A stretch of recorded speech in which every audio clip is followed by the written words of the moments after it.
Welcome to 30 minutes.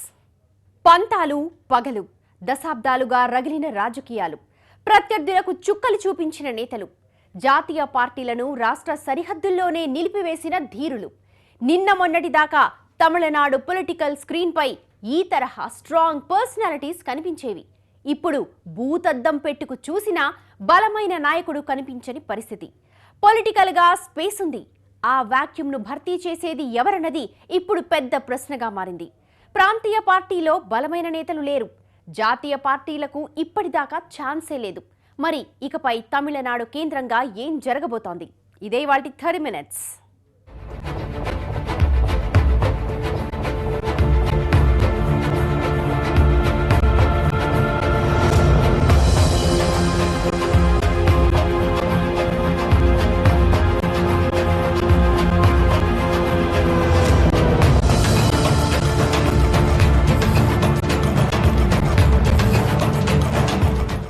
Annadurai, MGR, Jayalalithaa అత్యంత బలమైన నేతలంతా చరిత్రగా మారిపోయారు. కరుణానిధి వృద్ధాప్యపు బిగి కౌగిలిలో ఉదిగిపోయారు. శశికళ కటకటాల కళగా మారిపోయింది. ఇక మిగిలింది స్టాలిన్, పన్నీర్ సెల్వం, కొత్తగా తెరపైకొచ్చిన పళనిస్వామి తదితరులు మాత్రమే. వీరిలో స్ట్రాంగ్ లీడర్గా చెప్పాలంటే ఒక్క స్టాలిన్ పేరు మాత్రమే ప్రస్తావించాలి. తమిళనాడులో నాయకత్వ కొరతకు ఈ పరిస్థితి అద్దం పడుతోంది. బలమైన ప్రత్యర్థి లేకపోవడానికి మించిన అడ్వాంటేజ్ మరొకటి ఉండదు. మరి ఈ అవకాశాన్ని జాతీయ పార్టీలు ఎంతవరకు వాడుకుంటాయి? అదే సమయంలో యంగ్ లీడర్షిప్ తమిళనాడు పాలిటిక్స్లో సందడి చేసే ఛాన్స్ ఉందా అన్న చర్చ కూడా జోరుగా సాగుతోంది.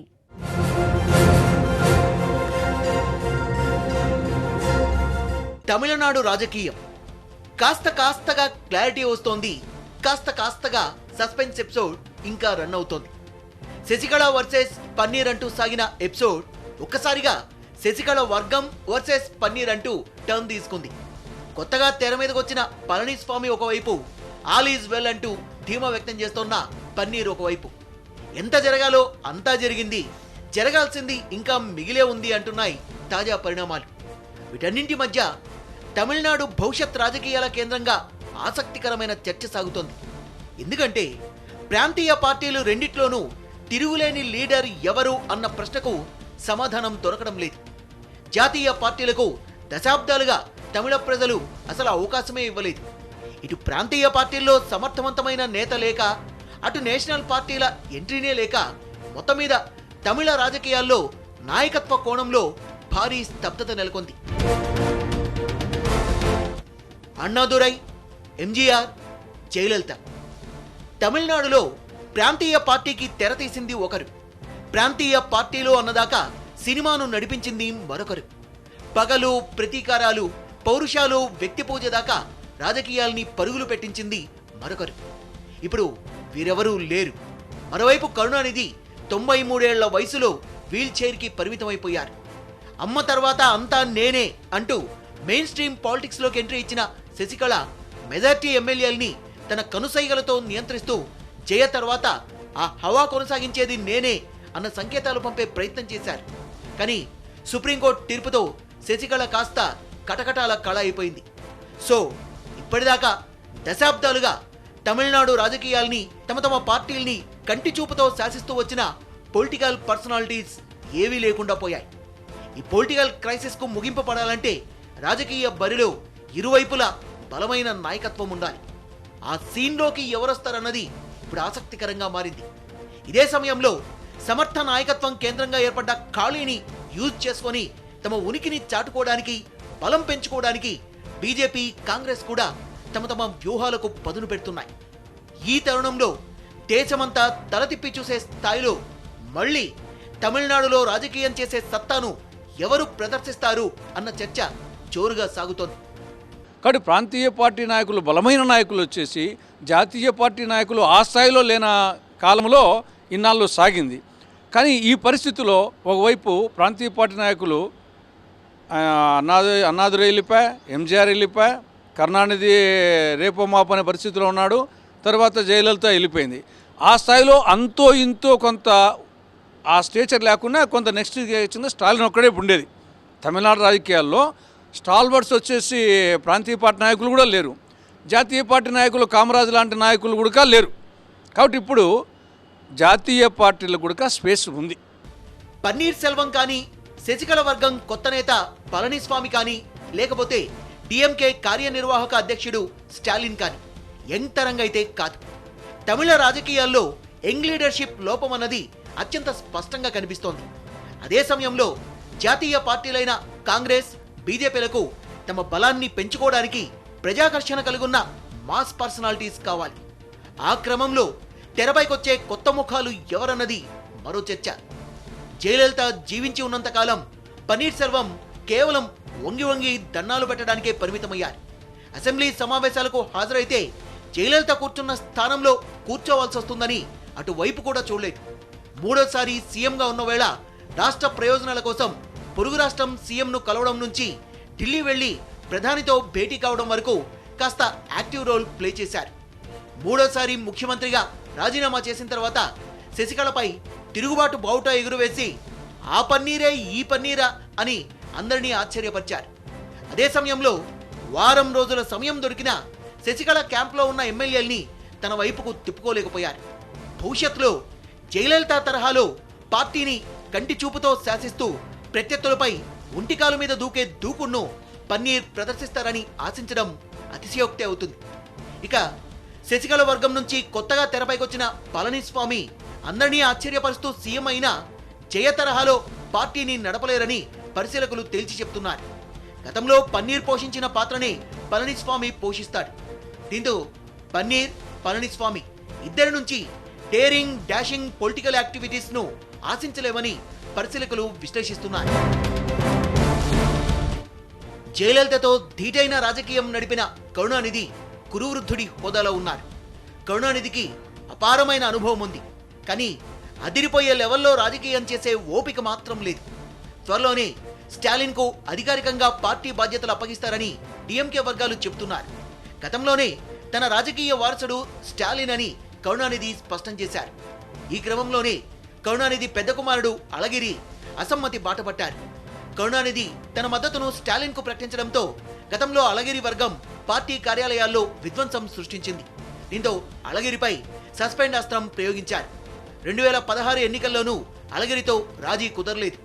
డిఎంకేకు సంబంధించి సౌత్ తమిళనాడులో అళగిరి మాటకు తిరుగులేదు. 2016 ఎన్నికల్లో ఆ మేరకు డిఎంకే నష్టపోయింది. దీంతో స్టాలిన్ ముందుగా ఇంటి సమస్యల్ని పరిష్కరించుకోవాలి. ఫ్యామిలీ అనేటువంటిది జయలలితకి లేకపోవటం వల్ల పాలిటిక్స్ అనేటువంటిది వస్తే అక్కడ ఫ్యామిలీలో ఉన్నటువంటి డిస్ప్యూట్స్ వల్ల అక్కడ పాలిటిక్స్ చాలా కాలంగా నడుస్తున్న పరిస్థితి. ఒకవైపు స్టాలిన్ సోదరుడైనటువంటి అళగిరి, అటు ఇంకొక వైపు నుంచి చూసుకున్నట్టయితే 2G స్కామ్లో ఒక మంచి నాయకురాలిగా ఎమర్జ్ అయ్యేటువంటి పరిస్థితుల్లో కేంద్రంలో ఉండి కూడా కొత్తగా ఎదగాల్సినటువంటి పరిస్థితుల్లో 2G స్కామ్లో ఇరుక్కుపోవటం అనేటువంటిది జరగటం. సో ఇలా చూసుకున్నట్టయితే అక్కడ ఫ్యామిలీ మెంబర్స్ ఎక్కువ అవడం వల్ల డిస్ప్యూట్స్. కాస్త నిశితంగా పరిశీలిస్తే ఇటు అన్నా డిఎంకేలో కానీ అటు డిఎంకేలో కానీ తిరుగులేని నాయకత్వం అనేది కనిపించడం లేదు. కొన్ని కోణాల్లో ఒక స్టాలిన్ కు మినహాయింపునివ్వచ్చు. ప్రధాన ప్రతిపక్షం స్థాయికి పార్టీని తీసుకెళ్లడం విజయకాంత్ తాజా ఎన్నికల్లో అసలు సోదిలో లేకుండా పోయారు. అప్పుడప్పుడు అలా ఊరించే రజనీకాంత్ ఎప్పుడు పొలిటికల్ ఎంట్రీ మీద క్లారిటీ ఇచ్చిందే లేదు. మొత్తం మీద ప్రత్యర్థికి చుక్కలు చూపిస్తూ ప్రజల చేత జేజేలు కొట్టించుకుంటూ పార్టీని తిరుగులేని శక్తిగా తయారు చేసే లీడర్ ఎవరన్న ప్రశ్నకు తమిళనాడులో సమాధానం దొరకడం లేదు. నిజానికి ఇంతకు మించిన మంచి తరుణం జాతీయ పార్టీలకు మళ్లీ లభించదు.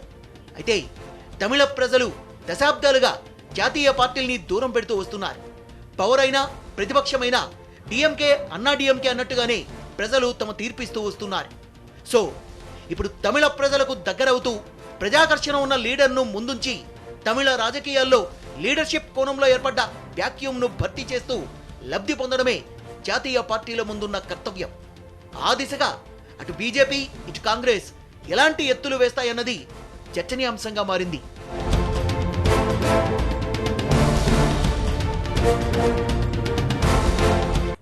ఎన్నాళ్ళు కాదు ఎన్నో ఏళ్ళు, ఇలా అనడం కూడా సరికాదు, ఎన్నో దశాబ్దాలు తమిళ రాజకీయాల్లో కీలక పాత్ర పోషించాలి అన్న లక్ష్యం ఇప్పటిదాకా కేవలం కలగా మాత్రమే మిగిలింది జాతీయ పార్టీలకు. ఉనికి చాటుకోవడం కూడా కష్టమైన స్థితిలో బీజేపీ ఉంటే అసలు ఆ రోజుల్లో అంటూ 50 ఏళ్ల కిందటి పరిణామాలను తలుచుకోవడం కాంగ్రెస్కు అలవాటైపోయింది. ఇప్పుడు ఛాన్స్ దొరికింది, స్పేస్ కనిపిస్తోంది, కానీ ఎంట్రీ ఇవ్వడం మాత్రం అంత తేలికైన విషయం కాదు. ఈ విషయం రెండు పార్టీలకు తెలుసు. అందుకే ఎవరి ఎత్తులకు వాళ్ళు పదును పెడుతున్నారు. దక్షిణాది రాష్ట్రాల్లో బలం పెంచుకోవాలి. బీజేపీ ముందున్న లక్ష్యాల్లో అత్యంత ముఖ్యమైనది. 30 ఏళ్ల తర్వాత కేంద్రంలో పూర్తి మెజార్టీతో ప్రభుత్వాన్ని ఏర్పాటు చేసింది బీజేపీ. దక్షిణాదిన బలపడాలన్న లక్ష్యాన్ని సాధించే దిశగా పరుగులు పెట్టడానికి ఇంతకు మించిన తరుణం కమల్నాథులకు మరొకటి ఉండదు. అందుకే 2014 నుంచి దక్షిణాది రాష్ట్రాల మీద ఫోకస్ పెట్టారు. అందులో తమిళనాడు అత్యంత కీలకమైన లక్ష్య స్థానం. తమిళ ప్రజలు 50 ఏళ్లుగా ప్రాంతీయ పార్టీలకే జై కొడుతున్నారు. భాషాభిమానం కావచ్చు, ద్రవిడ ఉద్యమ భావజాలం కావచ్చు, హిందీ వ్యతిరేక ఉద్యమం కావచ్చు, కారణాలు ఏవైనా జాతీయ పార్టీల్ని మాత్రం దగ్గరకు రానివ్వడం లేదు. ముందు తమిళ ప్రజలకు భావోద్వేగపరంగా దగ్గరయ్యే ఎత్తుల్ని జల్లికట్టు కేంద్రంగా వేసింది మోదీ సర్కార్. ఆ తర్వాత అలానే 2016 అసెంబ్లీ ఎన్నికల్లో డిఎండికేతో పొత్తుకు బీజేపీ ప్రయత్నించింది. విజయకాంత్కు ఏకంగా సీఎం పదవే ఆఫర్ చేసింది. కానీ పొత్తు కుదరలేదు. జయలలిత మరణం తర్వాత ఏర్పడిన పొలిటికల్ వ్యాక్యూమ్ను భర్తీ చేయడంపై ఇప్పుడు బీజేపీ ఫోకస్ పెట్టింది. తప్పకుండా ఏ పార్టీ అయినా, కమ్యూనిస్ట్ పార్టీ అయినా పెరగాలనే కోరుకుంటుంది. అండ్ మేము బీజేపీ కూడా మేము లేని చోట మేము పెరగాలి, ఉన్న చోట బలపడాలి, ఎవరిదైనా ఇదే ఉంటుంది. కాబట్టి వాళ్ళు మేము తమిళనాడులో చాలా వీక్గా ఉన్నాం కాబట్టి అక్కడ మేము బలపడాలి. ఆ బలపడడానికి రకరకాల ఊతాలు ఆసరాలు దొరుకుతుంటాయి. ఏది దొరికితే దాన్ని వాడుకుంటాం. కానీ అటువంటి ఊతం కోసం, ఆసరా కోసం ఒక నైతిక విలువల్ని వాటిని పణంగా పెట్టే ప్రశ్నే లేదు, కరప్షన్ని ప్రోత్సహించే ప్రశ్నే లేదు. మేము క్లీన్ గవర్నమెంట్ కావాలని కోరుకున్నాం. తమిళనాడులో ఉనికిని చాటుకోవడానికి, క్షేత్రస్థాయిలో పట్టు ఏర్పడేలా చేసుకోవడానికి బీజేపీ ముందు అనేక అవరోధాలున్నాయి. స్థానికంగా బలమైన నాయకత్వం లేదు. ఉత్తరాది పార్టీ అన్న ముద్ర, ద్రావిడ ఉద్యమ మూమెంట్స్ భావోద్వేగం, తమిళ ప్రజల్లో నెలకొన్న ప్రాంతీయ సెంటిమెంట్, వీటన్నింటినీ అధిగమించి బీజేపీ ముందుకు సాగాలి. ఈ క్రమంలో ఒక మాస్ పర్సనాలిటీ బీజేపీకి కావాలి. ఈ క్రమంలోనే రజనీకాంత్ వైపు కమల్నాథులు చాలాసార్లు చూశారు. మరోవైపు తమిళనాడులో నెలకొన్న రాజకీయ సంక్షోభం కారణంగా అసెంబ్లీకి మధ్యంతర ఎన్నికలొచ్చే అవకాశం కూడా ఉందని పరిశీలకులు చెప్తున్నారు. దీంతో రజనీకాంత్ వీలును బట్టి సీఎం అభ్యర్థిగా ప్రకటించడం, రజనీ రాజకీయాలపై ఆసక్తి చూపకపోతే స్టార్ క్యాంపెయినర్గా వాడుకోవాలన్న వ్యూహానికి కూడా కమల్నాథులు పదును పెడుతున్నారు. అదే సమయంలో రజనీకాంత్ సొంత పార్టీ పెడతారా అన్న చర్చ కూడా ఒకటి జరుగుతోంది. ఆ దిశగా ఏవైనా పరిణామాలు జరిగితే ఇక బీజేపీ, కాంగ్రెస్ ఆశలు అడియాసలైనట్టే. 1996లో పివి నరసింహారావు రజనీకాంత్ను కలిసినప్పుడు ఆయన కాంగ్రెస్కు మద్దతు ప్రకటించారు. కానీ కాంగ్రెస్ అన్నాడీఎంకేతో పొత్తు పెట్టుకోవడంతో రజనీకాంత్ డిఎంకేకు సపోర్ట్ ప్రకటించారు. ఆ ఎన్నికల్లో అన్నాడీఎంకే ఓడిపోయింది. 2004 సార్వత్రిక ఎన్నికల్లో బీజేపీ, అన్నాడీఎంకే కూటమికి రజనీ పాజిటివ్గా స్పందించారు. 2014 సార్వత్రిక ఎన్నికల వేళ నరేంద్ర మోదీ రజనీకాంత్ను కలిశారు. ఆ సమయంలో తన పొలిటికల్ ఎంట్రీ గురించి నిర్ణయాన్ని రజనీకాంత్ ప్రకటిస్తారా అని అంతా ఎదురు చూశారు. కానీ మోదీ, రజనీ ఆ ఎపిసోడ్కు స్నేహపూరిత సమావేశం అన్న ముగింపు ఇచ్చేశారు. ప్రతిసారి ఎన్నికల వేళ రజనీకాంత్ పొలిటికల్ ఎంట్రీ కేంద్రంగా చర్చ జరగడం సాధారణమైపోయింది. ఆయన రాజకీయాల్లోకి వస్తారా లేదా అన్నది క్వశ్చన్ మార్క్గానే ఉండిపోయింది. రజనీకాంత్ గారికి చాలాసార్లు ప్రతి ఎలక్షన్స్ ముందు కూడా ఆయన పేరు బయట తెరమిటికి వస్తుంది. కానీ తను ఎప్పుడూ మొగ్గు చూపలేదు. అంటే తనకు ధైర్యం లేకనా, లేదా అంటే అసలు ఎందుకు మనకి పాలిటిక్స్ ఎందుకు, మంచి టాప్ ఫిలిం స్టార్గా ఉన్నారని అనుకున్నాడేమో. కానీ ప్రతి ఎలక్షన్స్ అప్పుడు కూడా ఆయన పేరు, రజనీకాంత్ గారి పేరు కానీ, కమల్ హాసన్ గారి పేరు కానీ, ఇంకా చాలామంది ఫిలిం స్టార్స్ పేరు వస్తూ ఉన్నారు. ఖుష్బూ గారు కానీ, కొంతమంది పాలిటిక్స్ వచ్చారు కానీ అంత సక్సెస్ఫుల్ కాలేదు. కాబట్టి రజనీకాంత్ గారు కూడా మళ్ళీ రేపొద్దున పాలిటిక్స్ జాయిన్ అయిపోయి తను కంటెస్ట్ చేస్తాడా అని చెప్పలేము. కంటెస్ట్ చేసినా కూడా తను పబ్లిక్ నిజంగా సపోర్ట్ ఇస్తారా అది కూడా చూడాలి. రజనీకాంత్ రాజకీయాల్లోకి రావడానికి ఆసక్తి చూపకపోతే కనీసం తమకు అనుకూలంగా ఎన్నికల వేళ స్టార్ క్యాంపెయినర్గా వాడుకోవాలన్నది బీజేపీ అధినాయకత్వం ఆలోచన. అయితే ఇదంతా ఎన్నికల సమయంలో జరిగే తతంగం. కానీ ఇప్పుడు క్షేత్రస్థాయి నుంచి ఉనికిని చాటుకునే దిశగా చాలా అడుగులు వేయాలి. తమిళనాడులో స్ట్రాంగ్ లీడర్షిప్ మాత్రమే కాదు, యంగ్ లీడర్షిప్ కూడా లేదు. దీంతో యువతను ఆకట్టుకునే దిశగా కమలనాథులు స్థానికంగా వ్యూహాలు రచించే ఛాన్స్ ఉందని పరిశీలకులు విశ్లేషిస్తున్నారు. అన్నింటికీ మించి తమిళంలో ప్రాంతీయ భాషాభిమానం అధికం. దాన్ని బ్రేక్ చేసి వారికి దగ్గర కావడం జాతీయ పార్టీలకు దశాబ్దాలుగా సవాల్గానే మిగిలింది. దీన్ని అధిగమించడానికి ఇంతకు మించిన సమయం మరెప్పుడూ రాదు. కానీ అధిగమించే క్రమంలో బీజేపీ ఎలాంటి ఎత్తులు వేస్తుందన్నది ఒక అంశమైతే, ఆ క్రమంలో ఎంతవరకు విజయం సాధిస్తుందన్నది మరో ఆసక్తికర అంశం. తమిళనాడులో బలమైన పార్టీలు ఉన్నాయి. ప్రజాక్షేత్రంలో ఆ పార్టీలకు క్షేత్రస్థాయి నుంచి గట్టి పునాదులున్నాయి. కానీ బలమైన నాయకత్వం అన్న దగ్గరే స్తబ్దత నెలకొంది. ఈ స్పేస్ ఇప్పుడు కాంగ్రెస్ను ఊరిస్తోంది. బీజేపీ వైపు వేలు చూపిస్తూ త్వరపడమని హెచ్చరిస్తోంది. గతమెంతో వైభవం, వర్తమానం మాత్రం అయోమయం అన్నట్టుగా ఉన్న పొలిటికల్ వెదర్ను ఎలా మార్చాలన్నదే కాంగ్రెస్ ముందున్న సవాల్. కానీ అది అంత తేలిక కాదని పరిశీలకులు విశ్లేషిస్తూ ఉన్నారు. ఎందుకంటే తమిళనాడులోనే కాదు, కాంగ్రెస్ పార్టీలోనూ నాయకత్వ సమస్య ఉంది. తమిళనాడులో బీజేపీకి లేనిది కాంగ్రెస్కు ఉన్నది ఒక్కటే, ఘనమైన గతం. 1967లో అన్నాదురై దెబ్బకు అధికారం కోల్పోయేదాకా కాంగ్రెస్ది తిరుగులేని హవా. కానీ ఆ తర్వాత సీన్ మారిపోయింది. 1972లో ఎంజీఆర్ అన్నాడీఎంకే ఏర్పాటు చేయడంతో ఇటు డిఎంకే అటు అన్నాడీఎంకే అన్నట్టుగా మారిపోయింది పరిస్థితి. మళ్లీ పవర్లోకి వచ్చే దిశగా కాంగ్రెస్కు ఎలాంటి ఛాన్స్ రాలేదు. జాతీయ స్థాయిలో ఒక వెలుగుతోన్న వేళ కూడా తమిళనాడులోని 2 ప్రాంతీయ పార్టీలతో పొత్తు పెట్టుకుంటూ తోక పార్టీలా వ్యవహరించాల్సిన దుస్థితి కాంగ్రెస్ది. కామరాజ్, నాడర్ లాంటి నేతలతో తమిళనాడులో రాజకీయం చేసిన చరిత్ర కాంగ్రెస్ పార్టీది. ప్రభుత్వంలో సీనియర్ మంత్రులంతా రాజీనామా చేసి పార్టీ బాధ్యతలు తీసుకోవాలన్న కామరాజ్ వ్యూహం నాడు గ్రాండ్ సక్సెస్ అయి ఇందిరాగాంధీని తిరిగి ప్రధానిని చేసింది. ఆ వ్యూహం కామరాజ్ ప్లాన్గా దేశ రాజకీయాల్లో చాలా ఫేమస్. అలాంటి హేమాహేమీలతో తమిళనాడులో రాజకీయం చేసిన కాంగ్రెస్ పూర్వ వైభవం కోసం ఇప్పుడున్న స్పేస్ను వాడుకోవాలని చూస్తోంది. కాంగ్రెస్ పార్టీలో చాలా ఒక బలమైనటువంటి నాయకులు ఆ రోజుల్లో ఉండేవాళ్ళు.